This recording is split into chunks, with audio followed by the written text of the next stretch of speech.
The moment your own family looks at you like you no longer belong, something inside you goes quiet. I learned that on Thanksgiving evening at 68 years old. Thanksgiving had always been my favorite holiday. Christmas felt rushed sometimes. Birthdays came and went. But Thanksgiving always felt warm, safe, familiar. I had spent 34 years making the same dinner for my family. The turkey recipe came from my late husband, Noel's mother. The sweet potato casserole was Daniel's favorite when he was little. I still remembered him at 8 years old, standing on a kitchen chair, wearing an oversized apron and sneaking marshmallows when he thought I wasn't looking. Back then, he would hug my waist and say, "Mom, nobody cooks better than you." Funny how memories can sit beside pain in the same room. That morning, I woke up before sunrise. The November air outside had a sharp chill to it. I wrapped my old cream sweater around my shoulders and started preparing dinner. By 8 o'clock, the turkey was already in the oven. Cinnamon and butter filled the kitchen. Pumpkin pies cooled on the counter. I set out my best china. The white set with gold trim Noel bought me on our 25th wedding anniversary. I only used it on special occasions. Daniel and Vanessa were bringing Emma over around 5. At least that was the plan. I spent extra time arranging the dining table. Small candles, folded cloth napkins, tiny orange leaves around the centerpiece. The house looked beautiful. It looked alive again. Ever since Noel passed away 2 years ago, quiet had become my permanent roommate. Around 5:15, I heard tires in the driveway. I smiled before I even stood up. I caught myself smoothing my hair in the hallway mirror. Ridiculous at my age. But I was excited. Emma rushed in first, wearing little brown boots and a knitted sweater. "Grandma!" she yelled before throwing her arms around me. For a moment, everything felt right. Daniel followed, carrying a bottle of wine. Vanessa walked in, behind him looking perfect, as always. Perfect hair, perfect makeup, perfect smile that somehow never reached her eyes. "The house smells nice," she said casually while setting her purse down. "Nice. Not wonderful. Not amazing. Just nice." I ignored the strange feeling that settled in my chest. We all sat down around 6. Candlelight flickered across the table. Emma giggled while reaching for dinner rolls. Daniel scrolled through his phone between bites. Vanessa stared at her plate quietly. I carved the turkey slowly and smiled at everyone. "I hope I didn't overcook it this year," I joked softly.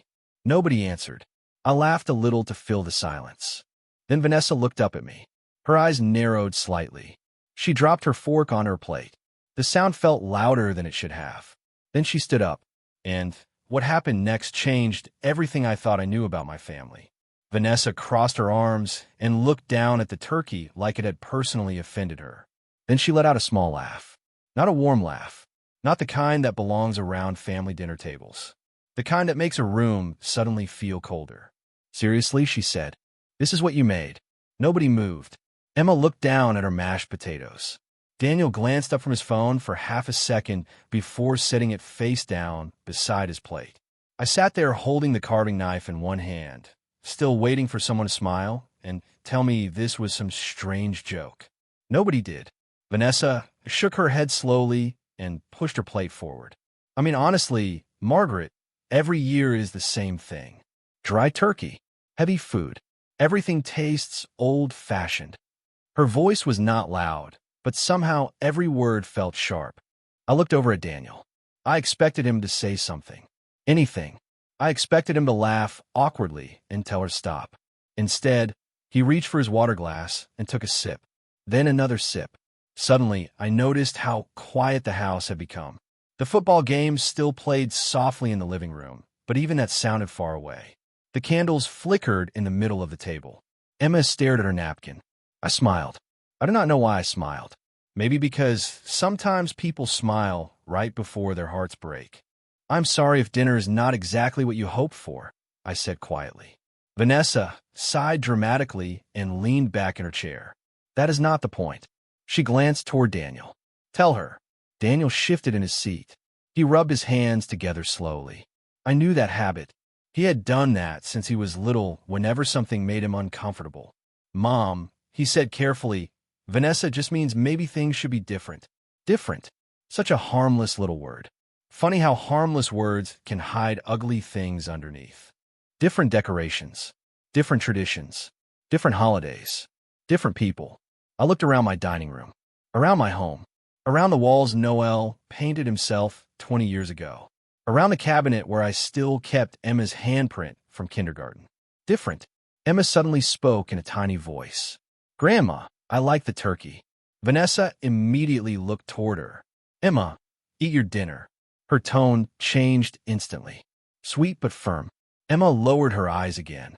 I reached for my glass of water and took a small sip because my throat suddenly felt tight. I remembered something Noel used to say. If the room changes temperature all at once, pay attention. Someone is hiding something. I never understood what he meant back then. I think I understood it now. Because this was not about food. People do not sit quietly through an entire dinner because of dry turkey. People do not avoid eye contact because of mashed potatoes. Something else was sitting at that table with us. Something invisible. Something waiting. A few minutes later, I stood up slowly and carried an empty serving bowl toward the kitchen. Nobody offered to help. Nobody looked at me. As I walked down the hallway, I heard voices begin again behind me. Soft voices. Careful voices. I reached the kitchen doorway and stopped because through the silence I heard Vanessa say something that made every hair on my arm stand up. By Christmas, we will not have to worry about any of this anymore. My hand stayed frozen around the serving bowl. I stood there in the kitchen doorway, staring at the sink without really seeing it. By Christmas, we will not have to worry about any of this anymore. The words replayed in my mind slowly. Again, again, again. I told myself I was misunderstanding. I had to be.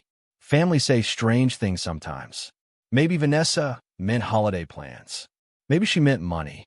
Maybe she meant something harmless. But there was a heaviness sitting in my chest that would not leave. I placed the bowl into the sink carefully because suddenly I felt afraid that if I moved too fast, something inside me might break apart. I stayed there for another few seconds listening. I'm just saying we cannot keep doing this forever, Vanessa said quietly. I heard silverware clink against plates. I know, Daniel answered. Just 2 words. Soft words. Tired words. Then silence. I walked back into the dining room with the same smile still sitting on my face. I did not know where that smile came from anymore. Maybe it was habit. Mothers spend years pretending everything is fine so the people they love can feel comfortable. Sometimes we forget how to stop pretending. Emma looked up at me and gave me a small smile. I smiled back. Vanessa was checking something on her phone now. Daniel stared at the table. Nobody mentioned what I had heard. Nobody looked nervous, which somehow made me feel worse. Dinner ended around 8:30. Vanessa gathered her purse and coat. Daniel helped Emma with her boots. Everything looked normal again. Too normal. That was the strange part. Earlier that evening, I had felt like something invisible had walked into my home and sat down at my table. Now I felt like it was standing beside me, breathing quietly against my shoulder. Daniel hugged me before leaving. His hug felt different. Shorter somehow. Thanks for dinner, Mom, he said. I looked into his eyes. I wanted to ask him what was going on. I wanted to ask him what Vanessa meant. I wanted to ask him if I had done something wrong. Instead, I just nodded. Drive safely, I said softly. Vanessa gave me a quick smile from the doorway. Happy Thanksgiving, Margaret. Then they left. I stood at the window and watched the car disappear down the street. The house became quiet again. Quiet had returned. Only this time it felt different. Colder. I went back to the dining room and started cleaning up plates. 1 plate. 2 plates. 3 plates.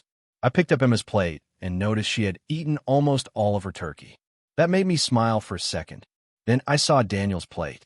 Most of the food was untouched. I stood there staring at it. Suddenly, another memory floated back into my mind.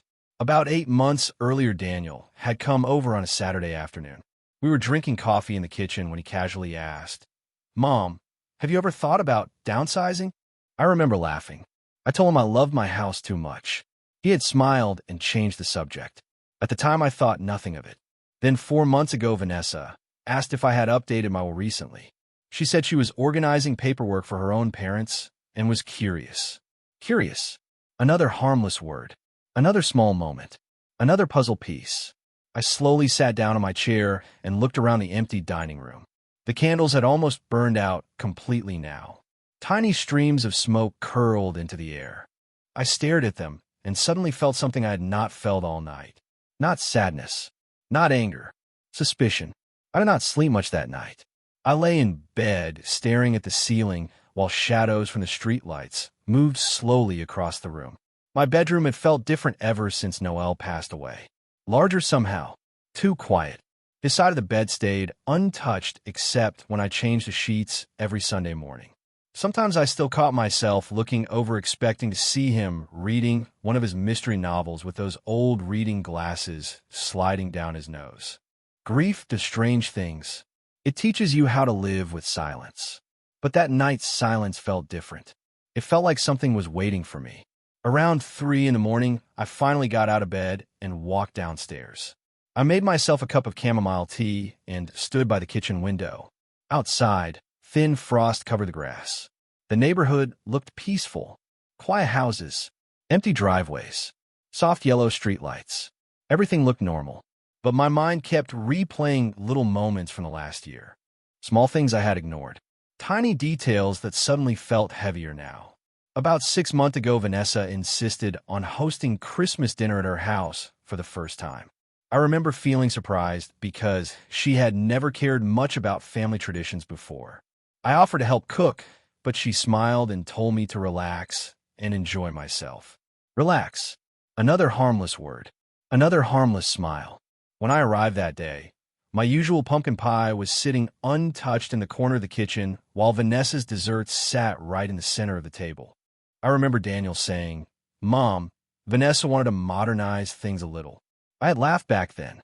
I told myself families change over time. Then there was Easter. Emma asked if she could spend the weekend with me like she always had.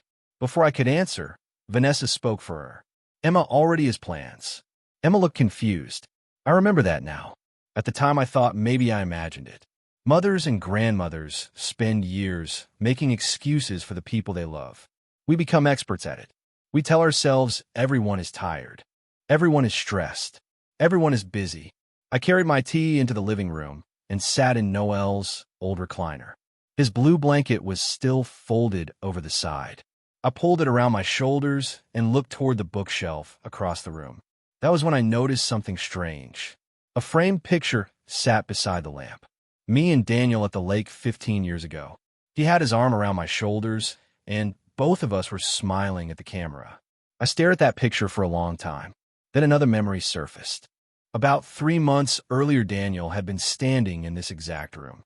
He looked around casually before asking, "Mom, have you thought about what would happen if living alone became too difficult?" I remember smiling at him. I remember telling him I was healthy and doing just fine. He smiled back immediately and changed the subject. Back then it felt like concern. Sitting there now, in the middle of the night, it felt like something else. I slowly lowered my cup onto the table, because suddenly I realized something that made my stomach tighten. None of these conversations had started after Noel died. They had started long before. The next morning, I woke up feeling tired in a way sleep could not fix. Sunlight slipped through the curtains and stretched across the bedroom floor, but it did not bring comfort. For years, I had loved mornings. Noel always said mornings told the truth about a person. You wake up, and for a few seconds, your heart forgets all the worries waiting for it. Then reality walks back into the room. I sat on the edge of the bed for a while before standing up. Downstairs, the house felt exactly the way it always had. The coffee maker hummed softly in the kitchen. The clock above the stove ticked steadily. Outside, a squirrel ran across the backyard fence. Everything looked ordinary, but I had started noticing something strange about ordinary things. They were becoming memories before they were even gone. I poured coffee into Noel's old blue mug and stood by the kitchen counter. My eyes moved around the room slowly. The refrigerator still had Emma's drawings attached with magnets. One was from 2 years ago, a stick figure family holding hands under a bright yellow sun. Grandma, Mom, Dad, Emma. I stared at it for a moment. Then I noticed something I had somehow ignored before. A newer drawing sat beside it. Same stick figures, same bright colors. But this time there was no grandma. I looked at it quietly and told myself not to overthink it. Children draw all kinds of things. Children forget details. But something about it stayed with me. Around 10, That morning my phone rang. Helen Parker. I smiled immediately. Helen had been my closest friend for almost 30 years. We met through Daniel's elementary school fundraiser back when both of us still dyed our hair and complained about being tired after turning 40. Morning, stranger, Helen said cheerfully. How was Thanksgiving? I looked down into my coffee cup. For a second, I considered lying, saying it was nice, saying everything was fine, but something inside me felt too tired to pretend. It was different this year, I said quietly. Helen stayed silent for a moment. Margaret, she said slowly, are you all right? Funny thing about old friends. They hear the things you do not say. I sat down at the kitchen table and looked out the window. Do you ever get the feeling everyone else knows something except you? I asked. Silence again. Longer this time. Too long. I frowned slightly. Helen, I said. Actually, she started carefully. Then she stopped. I sat up straighter in my chair. Actually what? Another pause. I could almost hear her choosing words. I almost did not mention it because I thought maybe you already knew. My fingers tightened around the coffee mug. Knew what? Helen let out a small breath. A few weeks ago, I was downtown near Madison Avenue.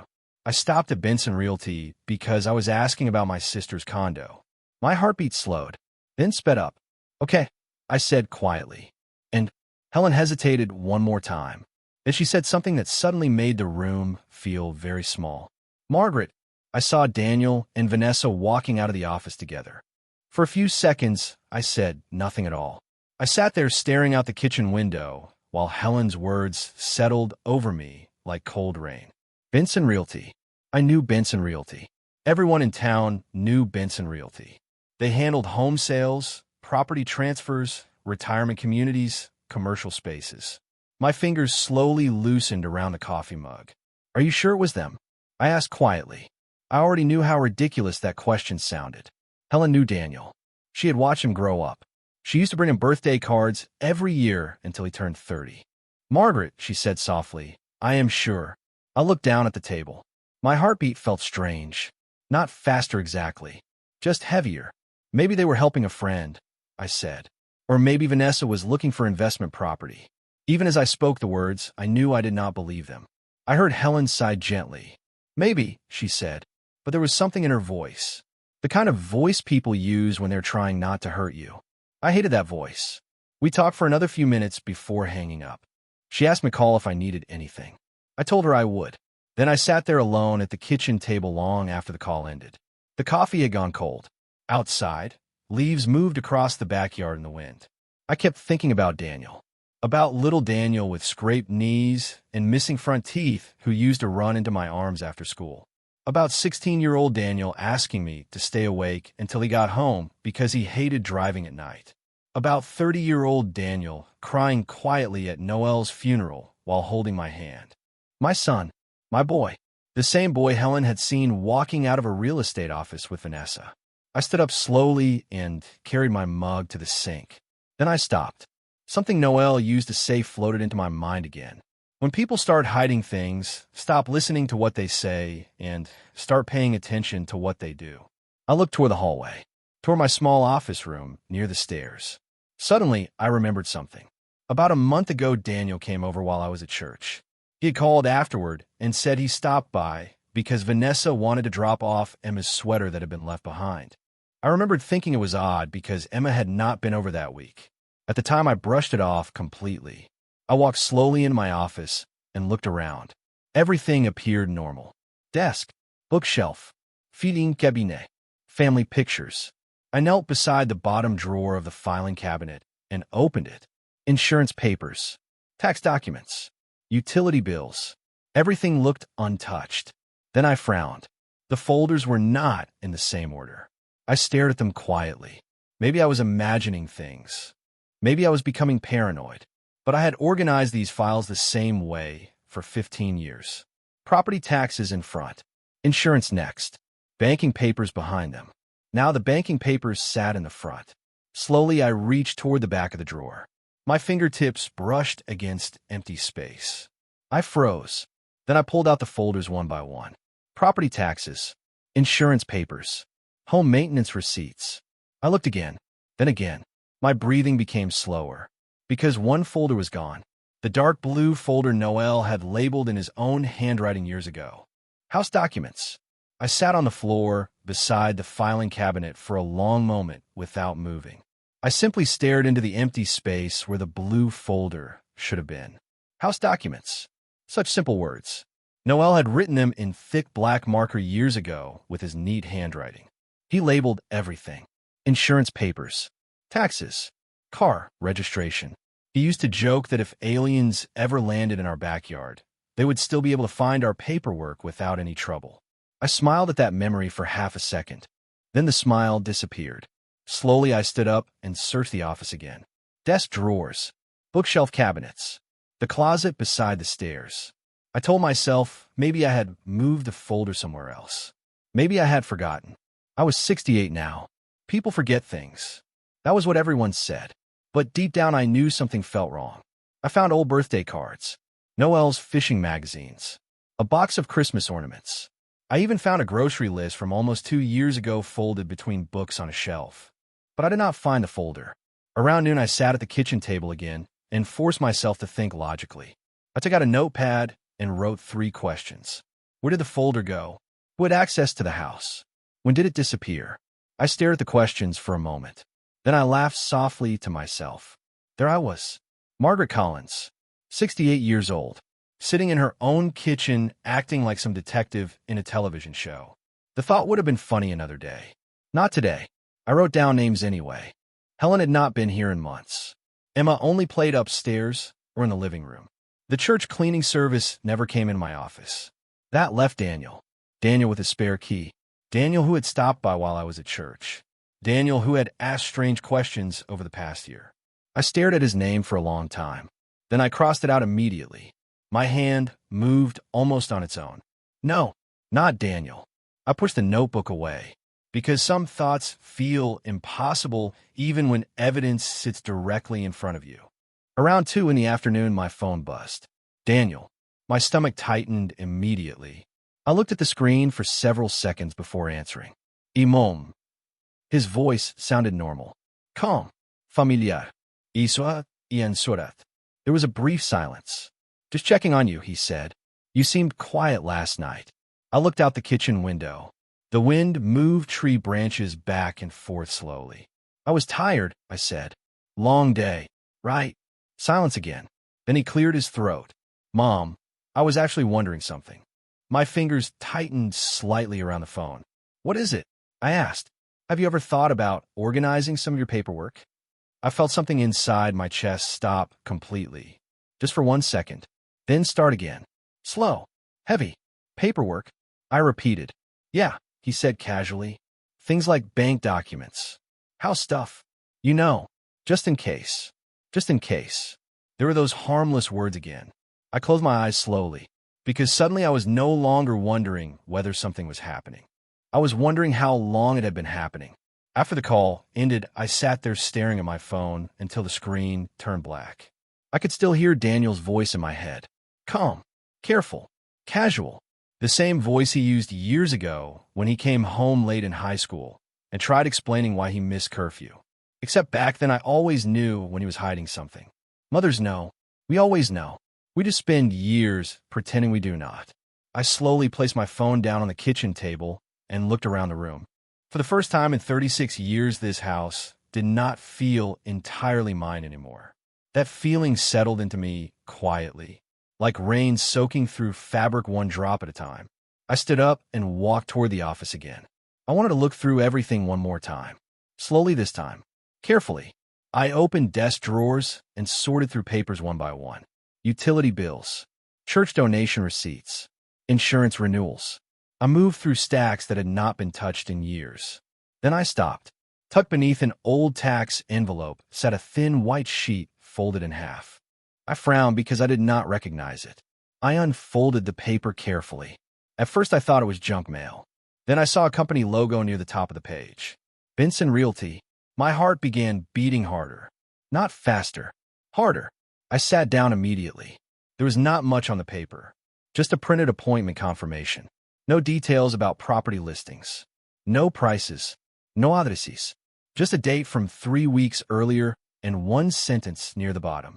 Consultation regarding property transition and future housing arrangements. Future housing arrangements. I read those words 3 times, 4 times, 5 times. The room suddenly felt too warm.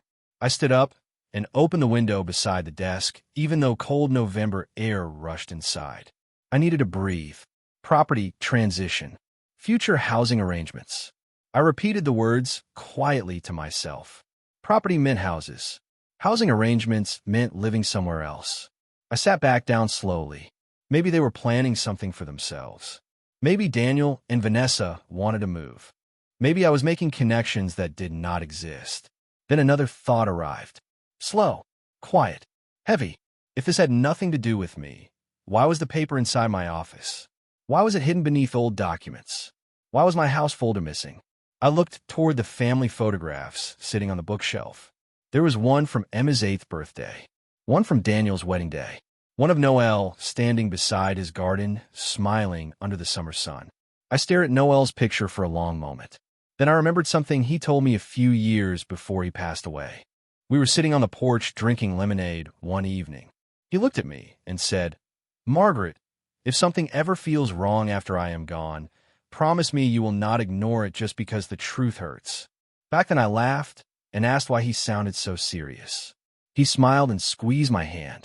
Because sometimes the people we love can surprise us. I looked back down at the paper in my hands. Then I whispered something I never thought I would say out loud. "Daniel, what are you doing?" That evening I sat in the living room with the lights off. I do not know why. Maybe darkness felt easier than pretending everything was still normal. Outside, Christmas decorations had already started appearing around the neighborhood, even though Thanksgiving had only just passed. Across the street, the Wilson family had wrapped tiny white lights around their porch railings. A few houses down, someone had placed a glowing snowman near the mailbox. People were getting ready for the holidays. People were planning dinners and buying gifts and making memories. Meanwhile, I sat alone in my house, holding a single sheet of paper that suddenly felt heavier than anything I had carried in years. Around 7:30, my phone buzzed with a message from Daniel. "Hope you're doing okay today, Mom.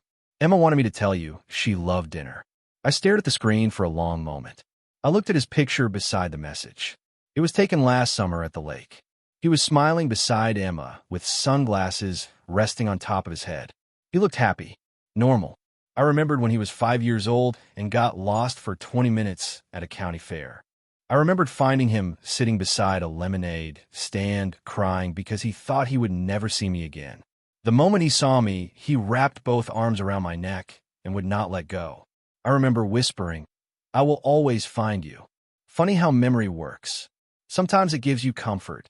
Sometimes it quietly breaks your heart. I put my phone down without answering. Then I noticed something else. Earlier that afternoon, I had left the Benson paper on the coffee table. Now another folded paper sat underneath it. I frowned immediately because I had not placed anything there. Slowly I picked it up. It was one of my monthly bank envelopes that had arrived days earlier. I almost tossed it aside before realizing it had already been opened. My hands became still, very still. I knew I had not opened it yet. I sat down carefully and pulled out the contents. Most of it looked normal. Account balances, statements, retirement deposits.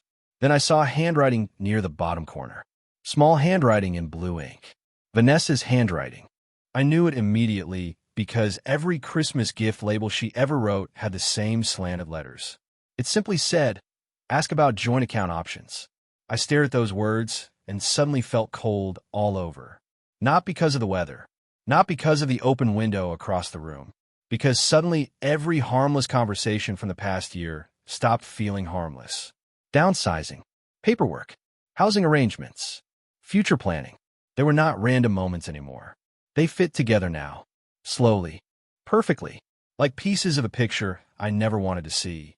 I leaned back against the couch and looked toward the hallway where family photographs lined the walls. I had spent decades building this life. Birthdays, school plays, holidays, family vacations. I had given everything I had to the people in those pictures. Everything. Then a thought quietly entered my mind. It did not arrive with anger. It did not arrive with tears. It arrived calmly. If they were making plans for my future without me, Then maybe it was time I started making plans of my own.